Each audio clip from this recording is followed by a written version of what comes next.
jamais fatigué, jamais fatigué,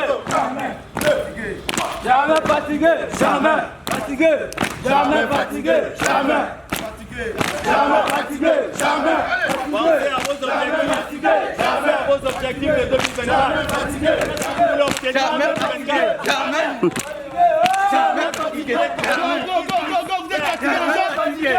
on peut avoir l'instruction, mais ne pas avoir l'intelligence. C'est ça. Vous pouvez être instruit, c'est-à-dire vous avez un diplôme, mais pas parce que l'instruction, c'est un diplôme, ça sort d'un diplôme. Et il faut vous rappeler que celui qui a créé le diplôme, lorsqu'on a créé le diplôme, on a dit que ça va s'appeler le diplôme. Celui qui a reçu le premier le diplôme, celui qui a donné le diplôme n'avait pas de diplôme. Voilà. Donc là, je m'adresse à ceux qui n'ont pas de diplôme et qui pensent que parce que je n'ai pas de diplôme, ma vie est foutue. C'est faux. D'accord? Là, pour ceux qui ont des diplômes, sachez aussi, c'est pas parce que vous avez des diplômes que vous êtes assez créatif. Vous doit toujours être à l'aise dans cette société.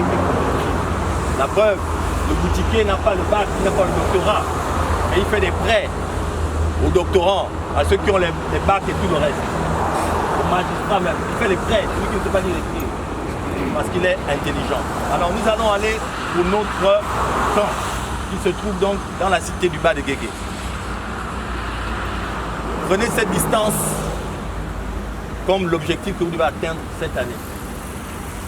Lorsqu'on sait où on va, on peut se donner les moyens d'y arriver. Mais si on pilote sans destination, comme beaucoup d'entre nous, on n'a aucune destination pour 2024. Mais on vous garde seulement. Il faut avoir une destination. Il faut avoir un projet du mois, un projet de l'année. Donc, au sortir d'ici, aujourd'hui, on va planter quelque chose en vous. jamais, jamais, jamais, jamais fatigué, jamais fatigué, jamais fatigué, jamais fatigué, jamais fatigué, jamais fatigué, jamais jamais fatigué, jamais fatigué, jamais fatigué, jamais pensez à vos objectifs, jamais à vos objectifs de 2024, jamais fatigué, jamais fatigué, jamais faut pas être fatigué, jamais fatigué, jamais jamais fatigué, jamais fatigué, jamais fatigué, jamais fatigué, jamais fatigué, jamais fatigué, jamais jamais fatigué, jamais fatigué, jamais fatigué, jamais pensez à vos objectifs, jamais à vos objectifs de 2024, jamais fatigué, jamais fatigué, jamais faut pas être fatigué, jamais fatigué, Pourquoi? Parce que le sport est une donnée essentielle dans la vie d'un entrepreneur. Le sport a ceci de particulier aussi qu'il nous permet d'acquérir ou d'intégrer une certaine discipline. Pourquoi? Parce que l'entrepreneur doit être quelqu'un de discipliné, parce que l'entrepreneuriat impose de suivre un processus. C'est étape par étape. Donc pour suivre ces étapes-là, il faut s'imposer une certaine discipline et le sport nous aide dans ce sens. Ce bootcamp, pour apprendre, pour avoir des bases sur l'entrepreneuriat, j'ai vu qu'il y avait de très bons coachs qui allaient arriver. Donc voilà pourquoi je suis intéressée, pour avoir des conseils de ces coachs-là. Et aujourd'hui, on a commencé par une séance de sport parce que l'entrepreneur, pour moi, c'est quelqu'un qui doit être en forme, déjà physiquement et dans son mental. Donc c'était bien, ça s'est très bien passé. On dit qu'un corps sain est toujours bien et on prépare toujours notre mental à l'école. Et là, physiquement, on prépare notre corps pour affronter tous les challenges de l'entrepreneuriat. Et donc, c'est important de participer à ce type d'événement pour non seulement préparer notre physique à les épreuves, mais aussi pour armer notre mental. Et ça, c'est important pour l'initiateur.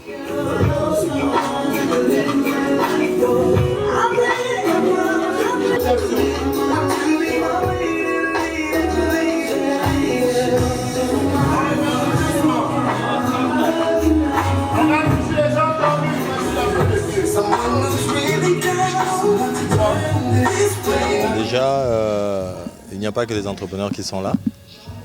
Nous avons invité tout le monde qui veut entreprendre ou qui est entrepreneur. Donc nous avons noté 47% d'entrepreneurs, 20 et quelques pourcents sont des personnes sans emploi.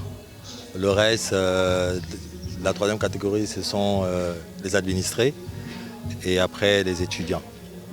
L'objectif ici principal, c'est de faire réaliser à nos frères et sœurs que c'est vrai, tous les jours aujourd'hui on parle de l'entrepreneuriat, mais l'entrepreneuriat demande premièrement l'engagement, savoir ce qu'on veut faire.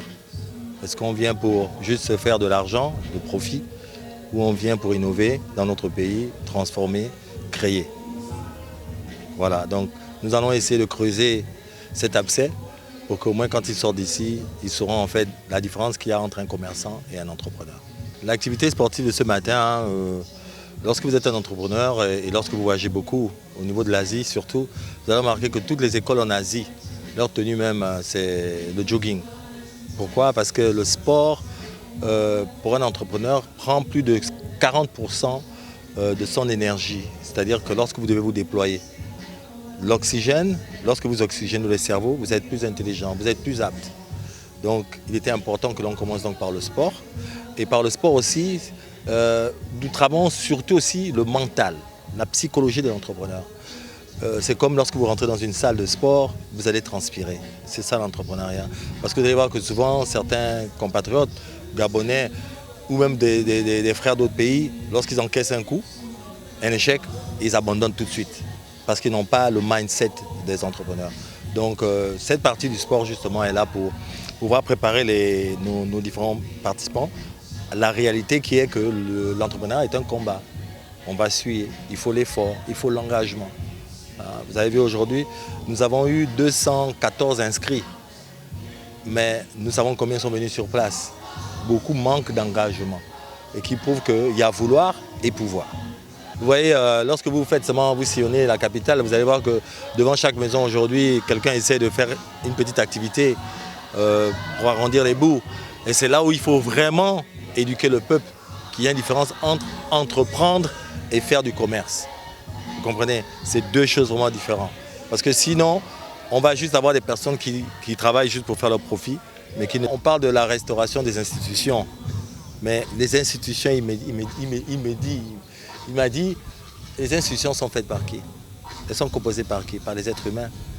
Donc ce sont les humains qui remplissent les institutions. Mais est-ce que ces humains-là ont la bonne mentalité? Donc je pense qu'il faut restaurer la mentalité, la bonne mentalité.